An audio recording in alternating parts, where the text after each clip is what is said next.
اس رات کو تلاش کرنے کی کچھ نشانیاں بھی ہیں۔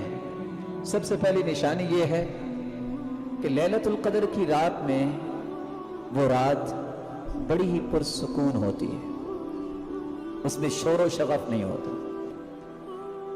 دوسری نشانی یہ ہے کہ وہ رات عام راتوں کے نسبت ٹھنڈی رات ہوتی ہے، لیکن اس میں کوئی آندھی یا اس طرح کی چیزیں نہیں ہوتی، بڑی پرسکون رات ہوتی ہے۔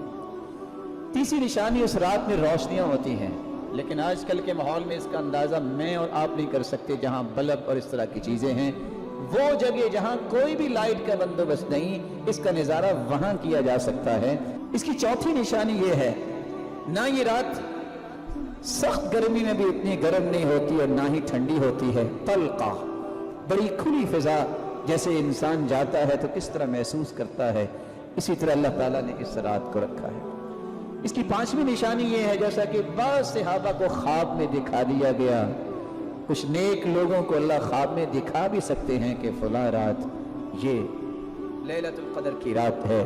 اور بعض علماء نے لکھا ہے کہ اس رات میں جو قیام کرتا ہے، جو لذت اس رات اسے محسوس ہوتی ہے، وہ دوسری راتوں میں محسوس نہیں ہوتی۔ لیلۃ القدر کی نشانیوں میں ایک نشانی یہ بھی ہے کہ جب اگلے دن سورج نکلتا ہے تو اس کی شعاعیں اتنی تیز نہیں ہوتی۔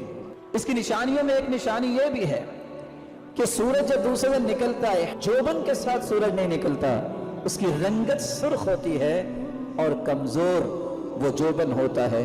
اس سے بھی پہچانا جا سکتا ہے کہ یہ رات لیلۃ القدر کی ہے جو اس سے پہلے گزر چکی ہے۔ اللہ ذو جلال اس رات کی تلاش کی ہمیں توفیق عطا فرمائے۔